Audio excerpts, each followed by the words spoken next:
This program is a presentation of WLCN 96.3 FM and WLCNonline.com.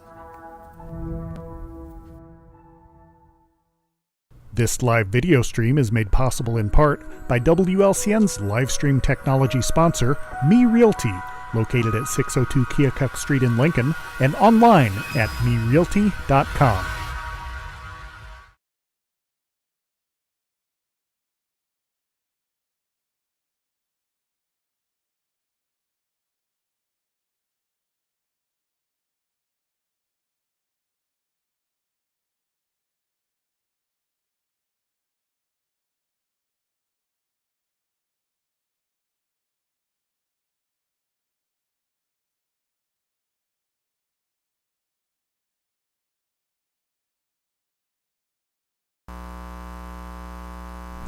It is 4:02 p.m., time for the 4 p.m. 411 here on WLCN 96.3 FM. My name is Loyd Kirby. I am the marketing manager here at WLCN, and as we do most Tuesdays, we have someone from the area that is a newsmaker or just sort of has an interesting background or story to tell, and today is no exception, as we have Mr. John Yates with us. He is the owner of Arcadia, America's Playable Arcade Museum in McLean. So, Mr. Yates, thank you for making the trek out here to the tundra. Thanks for having me. Sure thing. So, let's just get right into it. Playable Arcade Museum in McLean. How in the world was the decision made to settle in McLean? Well, the decision to settle in McLean came in about 94 when I'd gotten married in 92 and was living with my parents and my new wife, and we needed a place to live and a place for my business. I was just graduated from U of I, okay. And I just drove through McLean for the first time. Never been to McLean in my life, and I saw a building for sale. Mm-hmm. It had a shop downstairs and an apartment upstairs, and it just seemed like the perfect fit. So I kind of bought it on the spot. The guy was there working on it, and we just worked out a deal. So that's how the decision was made to come to McLean. Very impulsive. Okay. And then to start the arcade, well, I was an arcade game collector since I was in high school. Oh, wow. I bought them from the local arcades, in Bloomington Normal. I grew up in Bloomington Normal. Mm-hmm. And the arcades would always put price tags on their games at the end of the year, and so I would save up all my lawn mowing money and whatever and buy a game here and there.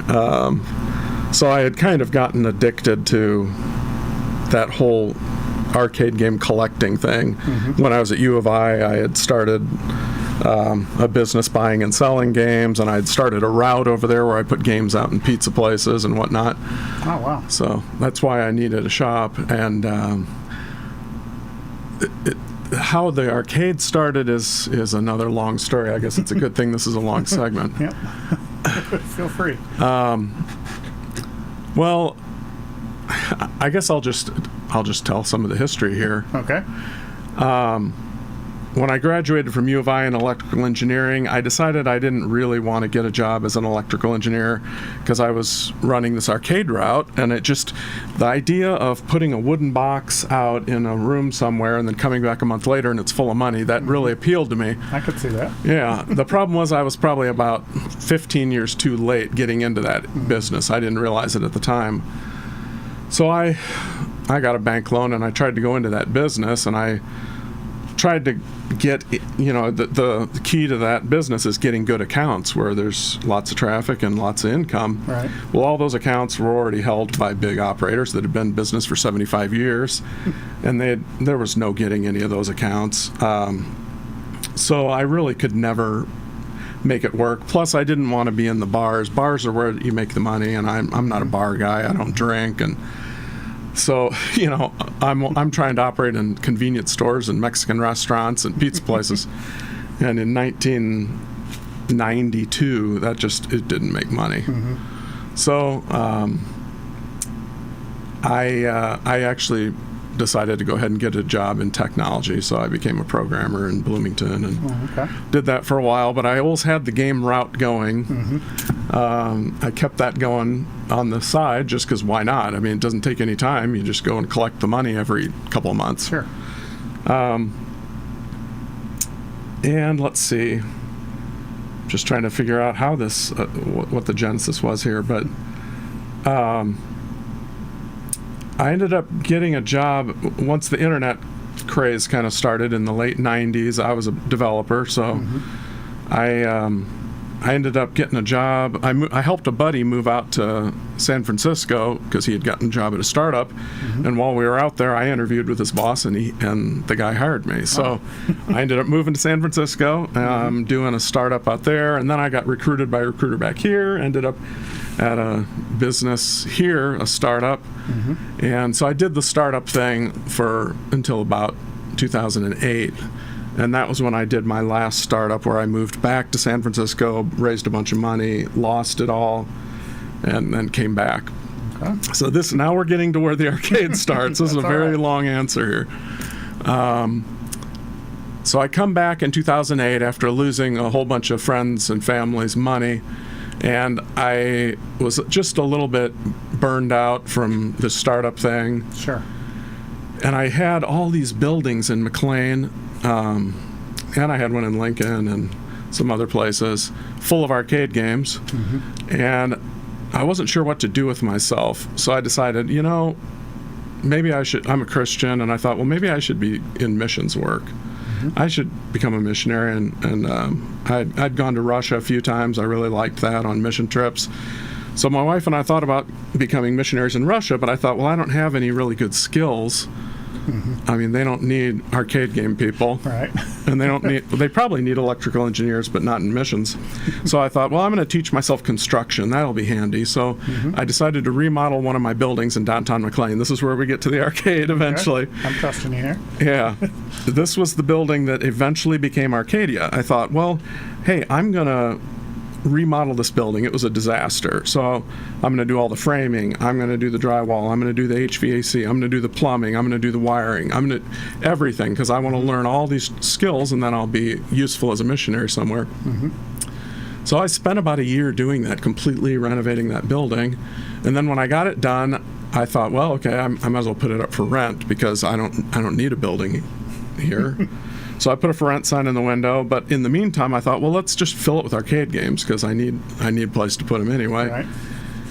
So I just lined the walls with arcade games and started opening it up on weekends. And I didn't stay there or anything. I just open it in the morning, come back at night, and close it. Oh, wow. Yeah, and nobody ever called, not a single call ever about renting the building, because there aren't many businesses that work in downtown McLean. True. But the arcade also didn't really make any money the first 4 or 5 years. I didn't even make enough to pay the electricity, because I didn't do any advertising like on a radio station like this, which would have made sense. We have one. We can talk later. But no advertising, but it did start to spread by word of mouth. And after about 5 years, then I also put it on Facebook. And then people had an easy way to share it with their friends. Hey, I just found this really cool arcade in McLean. You won't believe it. Right. And all of a sudden, it started getting busy, and paying the electric bill at least. So, and by the way, while that was going, I was doing other things to try to make money, because I had to support my family. I had 3 kids and a wife. But then I started to think, maybe if I focused my energy on this arcade thing, maybe it could support the family eventually. We, through another long story, we converted one of our spaces into an Airbnb. We thought, hey, let's make an arcade-themed Airbnb. Okay. And that kind of worked also. Oh, nice. Yeah, people started, it kind of, because the arcade was there. See, you would think to yourself, why on earth would anyone pay money to go stay in McLean? Well, it's because I had this really nice arcade here. Right. And so somebody might be from Wisconsin, they want to come down for the weekend. So the Airbnb worked. And anyway, that's how we ended up, to put a bookend on it, that's how we ended up with an arcade in McLean. Okay, very nice. So, and that actually takes us to 10 after. So we'll go ahead and take our first break. Once again, our guest is Mr. John Yates. He is the owner of Arcadia, America's Playable Arcade Museum in McLean. And if you have questions or comments, or if you've been there and want to share your experience, 217-648-5510 is the number to call, or you can send us your comments or questions by email. That email address is 4pm411@wlcnonline.com, and we will be back in 2 minutes with more from John Yates and more information about Arcadia.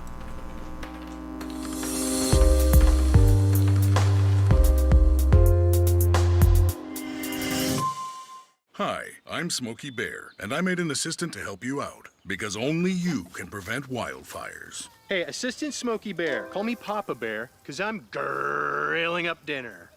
Do you get it? Yes, good job. So, what should I do with all these coals? Don't just toss them out. Put them in a metal container because those embers can start a wildfire. I understand. The stakes are high.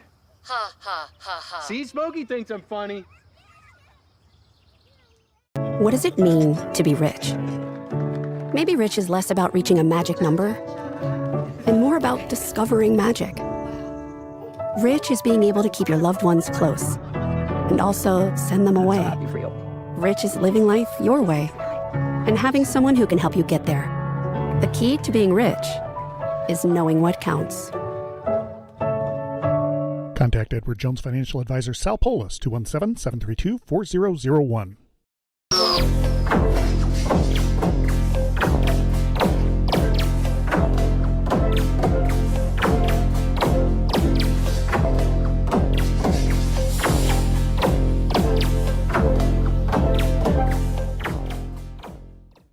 Whether you're buying or selling your home, the brokers of Me Realty will work with you to get the deal done. As one of Central Illinois' top producing offices for decades, Me Realty has the experience to guide you through the process. You want results? Call the brokers of Me Realty at 217-735-5424, stop by the office at 602 Keokuk Street in Lincoln, or check out local listings online at merealty.com.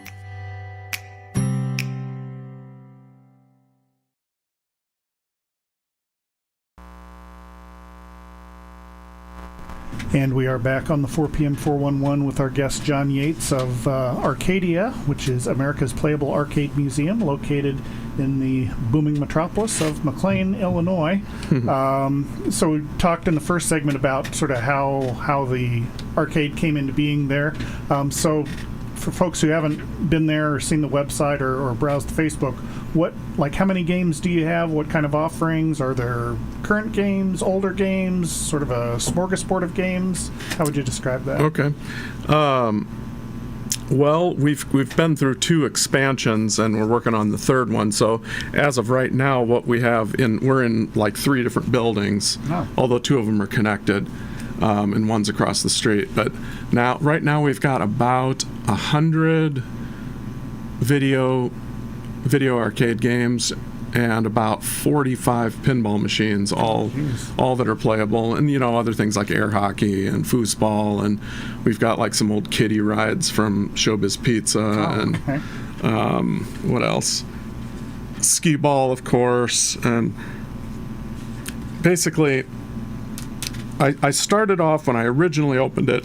It was all my favorite video games, and that turned out not to be a very good business model because I've got really bad taste in games. So what it's transformed into is basically I'm trying to find the best games that were ever made between about 1976 and 2000. The ones that everyone would remember. I mean, originally I was wanting to fill it with all these rarities and all these, one-of-a-kind prototypes.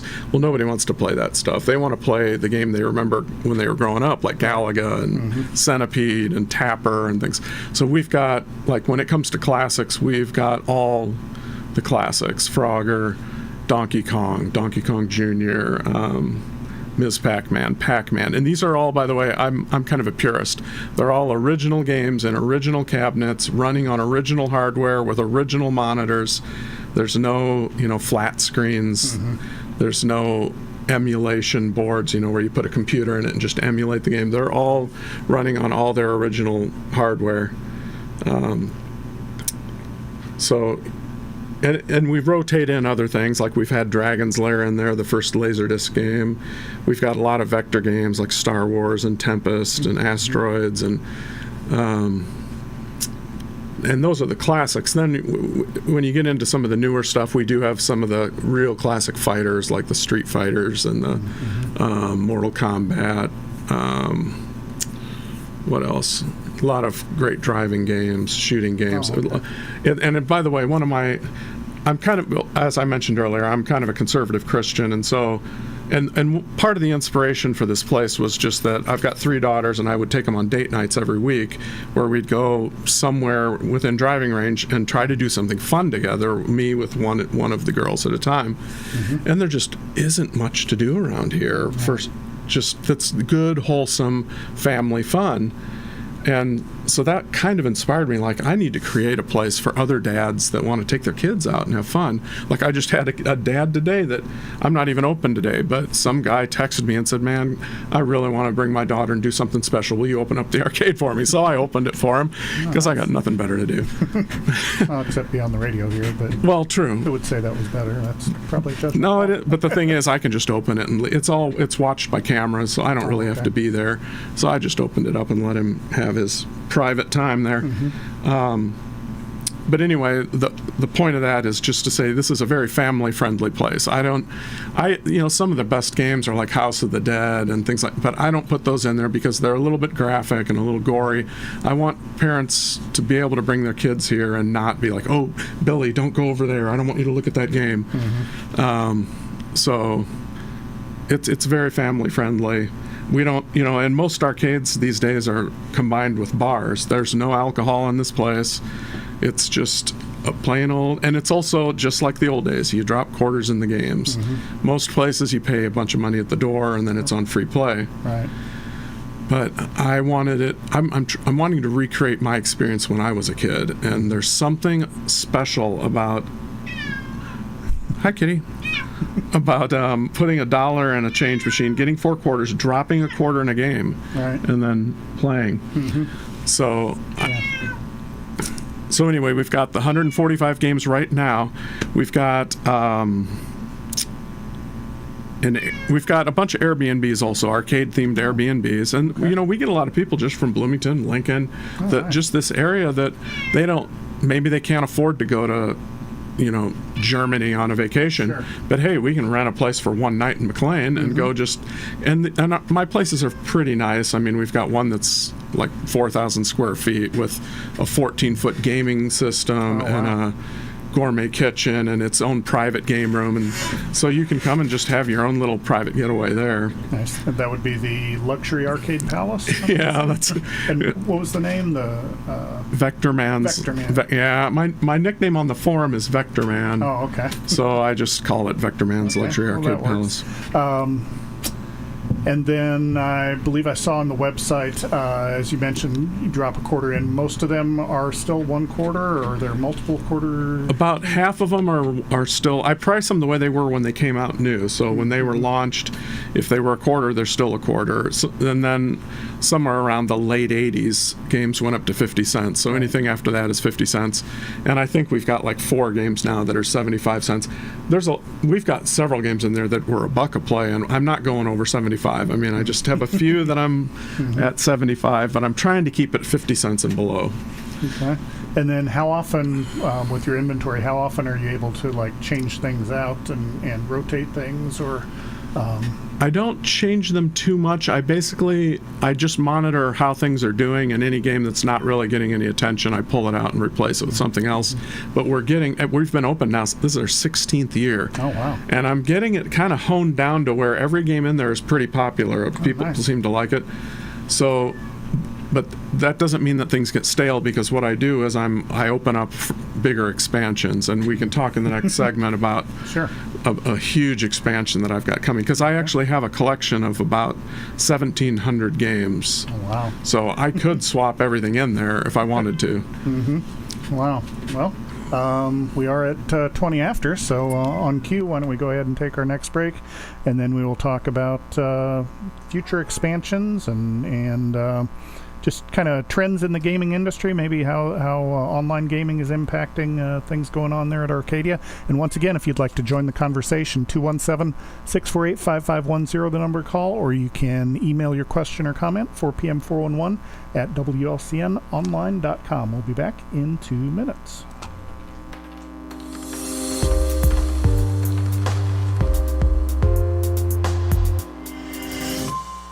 Hi, I'm Smokey Bear, and I made an assistant to help you out, because only you can prevent wildfires. Hey, Assistant Smokey Bear, call me Papa Bear, because I'm grilling up dinner. Did you get it? Yes, good job. So, what should I do with all these coals? Don't just toss them out. Put them in a metal container because those embers can start a wildfire. I understand. The stakes are high. Ha ha ha ha. See, Smokey thinks I'm funny. What does it mean to be rich? Maybe rich is less about reaching a magic number and more about discovering magic. Rich is being able to keep your loved ones close and also send them away. Rich is living life your way and having someone who can help you get there. The key to being rich is knowing what counts. Contact Edward Jones Financial Advisor Sal Polis, 217-732-4001.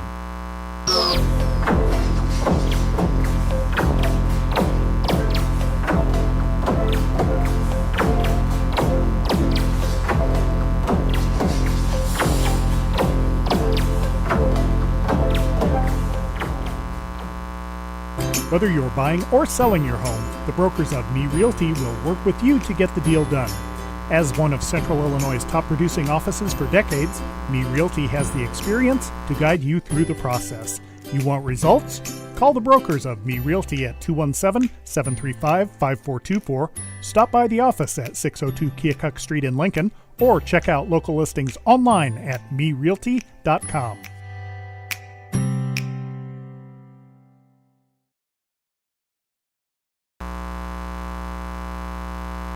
And we are back on the 4 p.m. 411 here on WLCN 96.3 FM. We are talking once again with John Yates. He is the owner of America's Playable Arcade Museum, Arcadia, over in McLean. And I say you're the owner, but you're also the maintenance staff and Yes. and a little bit of everything there. I was looking at your information on your website, and I saw that obviously with your background in electrical engineering, it's probably not a real reach for you to, if one of the games breaks down or something, that rather than call a repairman, it's grab your wrench and go at it. Yeah, that's really the only way I've been able to afford to do what I've done, because I generally try to buy games broken because I can fix just about any of them. So yeah, and it also helps that I bought the majority of my games back in the 90s when they were still affordable. They've gone crazy. Yeah, that's a good point. So how is the video game market, I guess, for lack of a better term, like, are people collecting vintage video games, and are they going a fair price now? Or? It was always a fairly decent business collectability wise. In fact, that's how I really kind of supported the family until Arcadia started to take off, is just buying and selling games. But ever since COVID, just like everything's gone up, games really went up because people kind of, they all were stuck at home, and it's like, hey, if we're going to be at home so much, let's build out our game room and let's get some pinballs and so videos and pinballs have just gone through the roof. They're very collectible. They've also at the same time become very scarce. So it's been a real blessing for me. I never thought when I got into this it was going to be financially successful. I just did it because I'm crazy. Well, everyone has their reasons, I guess. So speaking of that, not you being crazy, but of video games in general, as a field. So how are things in the video game industry as far as, like, with all the streaming games and the home game systems and so forth? Has that impacted your attendance, or are folks still flocking for the retro aspect of it? Well, it's kind of interesting. I think just because I've created kind of an attraction that's like a destination, I don't think it's hurt me any. As far as like putting games out in restaurants and whatnot, I still did that. In fact, I just picked up like one of my last accounts last week. They don't make anything anywhere else where I put them. It doesn't seem like, but because I've kind of gotten attraction that people come to, I don't think it's hurt me at all, and I really think the future is bright. I mean, home gaming is as hot as ever. I mean, the video game industry is one of the most successful industries there is. Right. And I think that probably helps me, just because people from my generation are like, hey, I want to show my kids what gaming used to be, because it's amazing how many, I mean, I grew up with these, obviously, it was second nature to me, but I see families come in all the time and the kids just have no clue what they're looking at. The idea that we've got all these wooden boxes that each one just plays one game, Right. and it's a really primitive game, and you've got to drop in money to play it. It just blows their mind, and they don't get it. They don't even know what to do. So they put the quarter in, and then they like wait for something to happen. They don't know that you got to hit a start button, and you got to read the instructions on how to play. Or like with pinballs, they don't know about the flippers, Right. Yeah. and they don't know how to launch the ball. It's just, it shocks me. And these, I'm not talking toddlers, I'm talking teenagers don't have a wow. clue. So I think for that reason, it's really kind of a novelty, and it's kind of a fun thing for them to discover. Sure. So yeah, I think the future's bright. Nice. So you mentioned before about the Airbnb and folks being able to stay there. Do you have other offerings, like if someone wanted to have a birthday party there or some other kind of an event there? Do you have those types of accommodations? Or Yeah, we do have a nice party room that seats about, well, total 28 if you really want to be tight. And it's got a little kitchenette in it. And we actually let people use the party room for free, because one of my other goals is to try to create an affordable place, because entertainment has gotten so expensive. Movies are $15. I wanted to create a place where a family can come, and if they've only got $10, they can all have fun for $10 at my place. You just leave when you run out of quarters, you know? So yeah, the party room is free for people to use. You do have to call me and make sure that no one else is using it. I book them, and I'm going to automate that so people can book it themselves. But at this point, you got to call or text me. But yeah, and we're also opening up another expansion I should just mention. And this one is going to be a whole different model. This one is going to be a pay at the door, and everything's free play. And I'm just doing that. Well, I probably don't have enough time left to explain why, but a lot of people have said to me, why don't you do that? Everybody's doing it that way. Why can't we just come and play all day? So I said, okay, fine, I'll create one of those. And mine is it's gonna start with around 300 more games in it. Oh, wow. And then when I'm done, it's a huge building, so it's gonna take me a while. But Phase 1 should be open by 2026 with about 300 games, and then Phase 2 is going to add about another 300, so we'll have 600 in there. And that is where I'm putting all the rare prototypes and one-of-a-kinds, as well as it's going to have all the common stuff too. But it's going to have, that's where you want to go if you're like, oh, my favorite game was Gravatar. It's going to be in there. You can call me, email me, and say what your favorite game is, and I'll bet you 98% of them I'm going to have in there. Let's see. Gorf? Absolutely, Gorf. All right. Yeah. Good move, Space Cadet. Let's see. Now I totally derailed my train of thought there with the Gorf.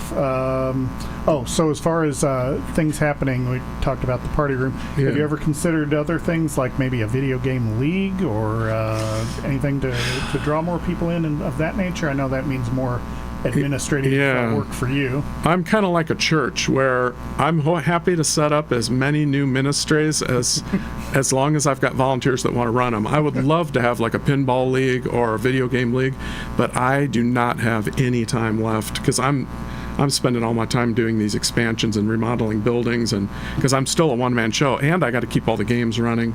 But if there's somebody out there that wants to manage a league, just talk to me, because or any other ideas you've got, I'm open to it. Okay. So let me ask you this then. You talked about some of the prototypes and things. What would be, if I were to ask you your top 5 favorite coin-operated video games from back in the day, or maybe more current, just ones you've encountered? What would be on that list? Yeah, from back in the day, well, my favorite game was called The Adventures of Major Havoc. Came out in '84. That's a really fun game. It's obscure, but it'll be in the arcade. Gravatar is one I mentioned earlier. I really enjoy that one. Rip Off, old black and white game. It's probably the best black and white game ever made. See, the beauty of these old classics is, nowadays they can make these games that just have amazing graphics, and we've got, true 3D, we've got surround sound, and so they try to impress you with all their technology, but the game itself stinks. Mm-hmm. In the old days, they didn't have that technology, and they wanted your quarters. So the only way they could make sure they're going to make a lot of money is create a game that's truly fun and compelling and addictive. So that's why some of the funnest games are the old black and white ones, right? Because they had to come up with a good game concept. So yeah, as far as what's in the arcade right now, probably I've got a newer flying game called Blazing Angels that's just really fun. It's pretty realistic. What else? There's a Japanese game called Rhythm Tengoku that was originally on the Nintendo DS. It's one of these rhythm games where you try to hit the buttons to the beat. Mm-hmm. And it's really fun, and that's another popular one in the arcade.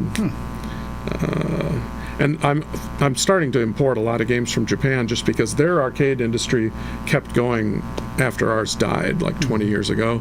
And so there's all kinds of really cool games still being made, but they're all in Japan. Problem is the instructions are all in Japanese, so it's kind of hard to figure them out. But anyway. You can read schematics and things, I would think. Well, Google Translate. Actually, just hold your phone up to the game and it'll actually read the instructions for you. That's a good point. So once again, the Arcadia, the America's Playable Museum, located at 107 South Hamilton Street in McLean. At least one of the buildings is there. Yeah. If folks have questions or would like to know more information, vintagevideogames.com is the website. Yeah. And what are your hours of operation? You mentioned, or I saw something online maybe about switching from summer hours to different hours. Yeah, when kids are in school, we're just open Fridays, Saturdays, and Sundays. So Fridays and Saturdays, 10 a.m. to 8 p.m., or 9 p.m., 10 to 9. And then Sundays 1 to 8. Okay. And then when kids are out of school for spring break or summer or Christmas or whatnot, then we'll be open Monday through Friday at 10 to 8 also. Nice. So. Or if you happen to have a hankering for a video game and you're closed, just look up your number and give you a call. That's right. Just text me, and if I'm there, I'll open it for you. All right. Very good. And once I get Arcadia Unlimited open, I'll probably be open 6 days a week. Oh, wow. So. Very nice. So, yeah. Well, I'm glad it finally worked out that we got connected. Yeah.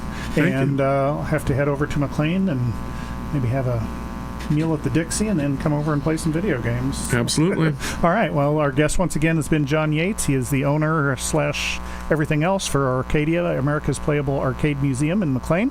And I am Loyd Kirby. I am the marketing manager here, and I'll be back next week with another edition of the 4 p.m. 411. Thank you for listening and watching.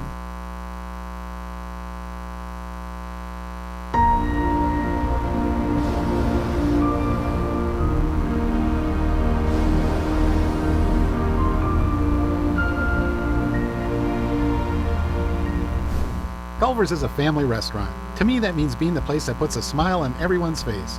We're famous for our cooked-to-order butter burgers and frozen custard made daily inside our restaurants. But we've always believed more menu options mean more ways to brighten your day.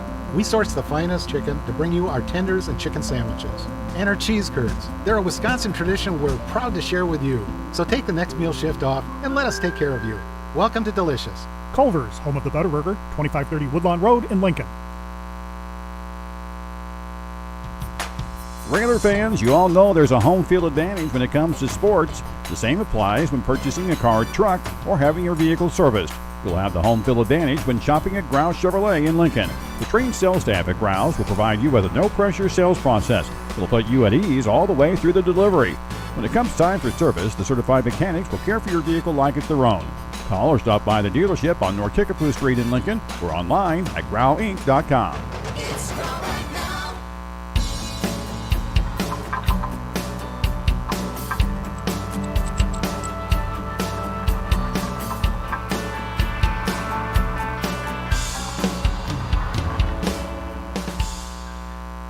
Full Gospel Evangelistic Center makes an impact locally and beyond through a wide range of events, ministries, and outreaches. Pastors Steve and Debbie Owens invite you to worship Sunday mornings at 10:30 and attend Wednesday night Bible studies at 6:30. Connect with FGEC online, follow them on Facebook, download their app, and visit their new website at myfgec.org with live YouTube video streams as well as recordings of services and special events. Full Gospel Evangelistic Center, 304 North McLean Street in Lincoln.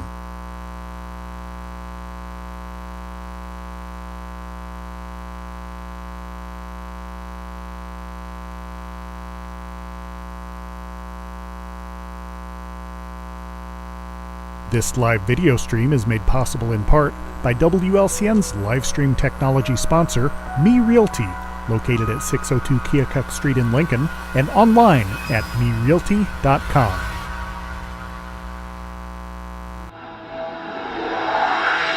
This program is a presentation of WLCN 96.3 FM and WLCNonline.com.